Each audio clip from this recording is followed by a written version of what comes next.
Maurice Prénom et Nadine, son épouse, venaient de débarquer. 30 élèves au total vont devoir se soumettre à cette épreuve de lecture. Au cours de ce tournoi de la langue française, chacun des candidats devra faire montre de ses compétences en art oratoire. Le test est issu de l'œuvre de Jean-Philippe Hougoin, « Les grands ne savent pas pleurer ». Les candidats issus des lycées et collèges des 10 communes d'Abidjan seront évalués selon les critères suivants: la diction, la phonétique et les règles de ponctuation. Il consiste à emmener la jeunesse ivoirienne, surtout les jeunes du secondaire, du primaire, à aimer la lecture, à aimer la formation. Parce que nous avons besoin d'une jeunesse formée, d'une jeunesse éduquée. Et la vraie et réelle éducation ne se fait que par la lecture. C'est juste des petits critères pour juste réveiller ces différentes capacités qui sont endormies dans nos enfants. C'est une plateforme intéressante selon les participants qui voient en ce tournoi de la langue française comme une opportunité pour parfaire leur manière de s'exprimer oralement. Ce concours m'apporte beaucoup parce que je suis aussi une passionnée des livres. J'aime beaucoup lire, j'aime la littérature.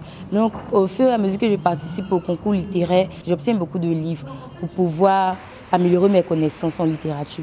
La lecture est le fondement de toute culture. C'est ainsi, selon Mohamed Salomé, parrain du tournoi, le seul moyen pour enrichir son vocabulaire. Ces candidats qui représentent la Côte d'Ivoire de demain ont le droit de comprendre que la langue française, c'est un art. C'est l'art du savoir, c'est l'art de savoir parler. Et il faut faire en sorte que ces enfants-là s'expriment beaucoup mieux et se dirigent vers ce qu'on appelle une perfection de l'articulation des mots et de l'alphabet. Et il est important donc de soutenir ce genre d'événement.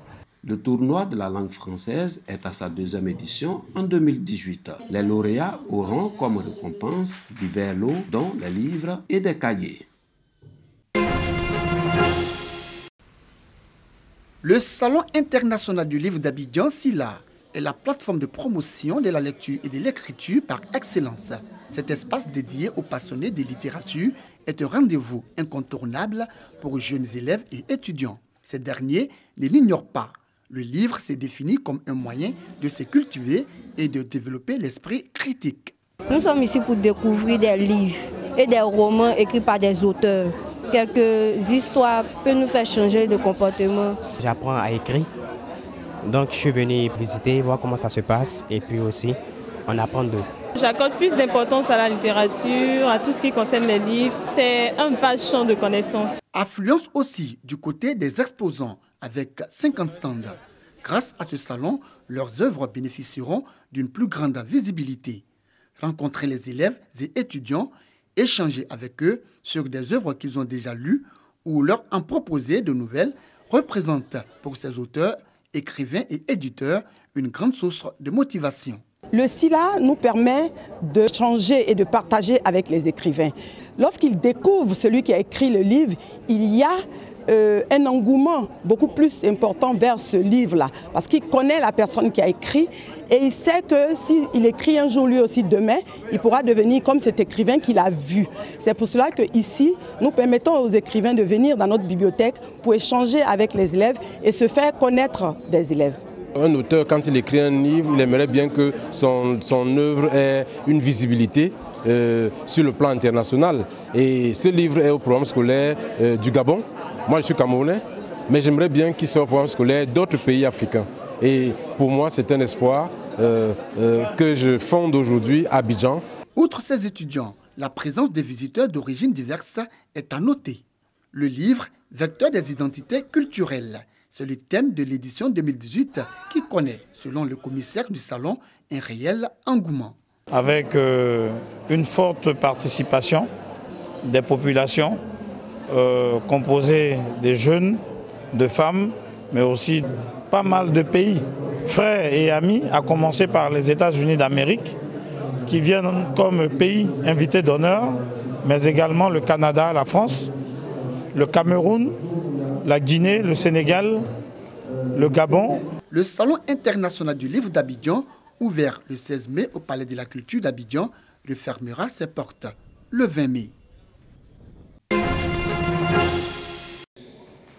Apprenants et professionnels des médias au Forum des étudiants en journalisme de l'Institut des sciences et techniques de la communication ISTC, édition 2018, quête et partage de connaissances à cette 6e édition placée sous le thème « Le journalisme à l'ère du digital ». On a décidé de parler du digital parce que c'est quelque chose quand on prend de l'ampleur en Côte d'Ivoire, surtout dans le domaine de l'information. Le digital est tellement important, d'abord dans la recherche de l'information, dans la vérification de l'information, et puis pour diffuser les informations. Une conférence autour du thème ainsi que des panels ont animé l'événement. Pour les professionnels du journalisme, le secteur ne peut se développer en marge des nouvelles technologies. Il convient d'adapter les formations et de les mettre et de les faire évoluer vers plus de souplesse, de malléabilité, de réactivité et d'agilité. Tout ceci primant sur le fait de transmettre un bagage de compétences trop pointu et de concentrer sur les outils trop rapidement périssables. C'est tout l'environnement qu'il faut adapter. Il y a une vraie mutation à faire dans le métier sans changer l'ADN même du média. C'est-à-dire qu'on pourra changer le process, on pourra changer les techniques, on pourra changer les outils, les instruments, on pourra changer même la façon de diffuser, les canaux de diffusion. Mais on ne changera pas l'éthique et la déontologie du journalisme. Les médias numériques fleurissent en Côte d'Ivoire avec une gamme de métiers innovants dont celui des web journalistes, un secteur naissant avec un avenir prometteur.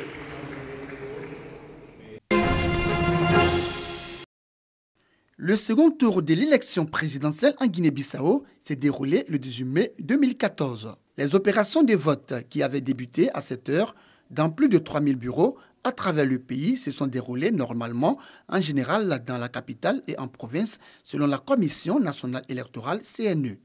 60 à 65% des inscrits avaient voté vers 15h30.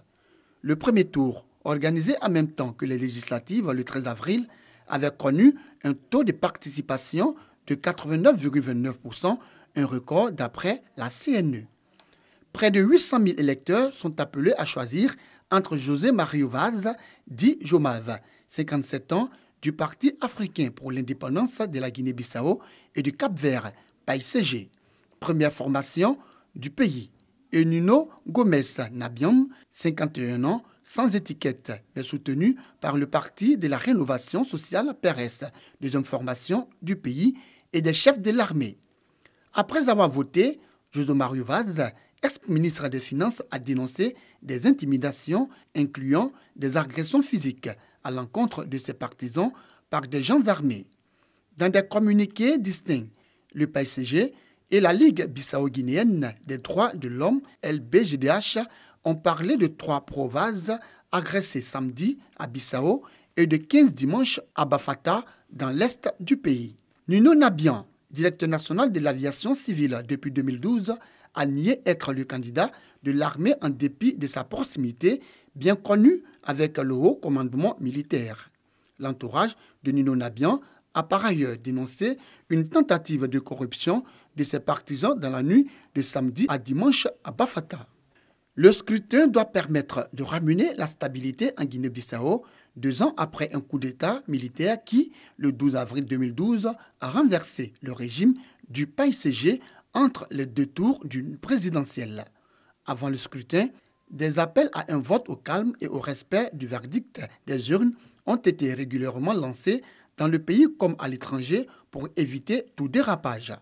La Guinée-Bissau, ex-colonie portugaise de 1,6 million d'habitants, ne compte plus les coups d'État depuis son indépendance en 1974. Rares sont les dirigeants ayant pu finir leur mandat sans être renversés ou assassinés.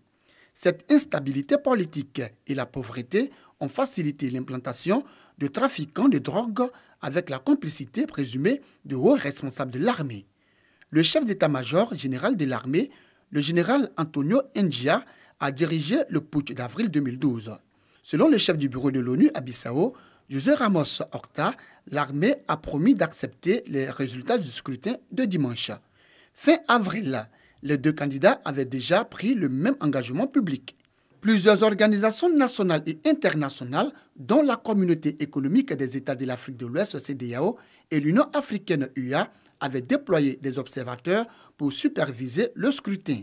José Mario Vaz a été élu président de la Guinée-Bissau avec 61,9% des voix. Cette élection marque le retour progressif à la légalité constitutionnelle de ce pays.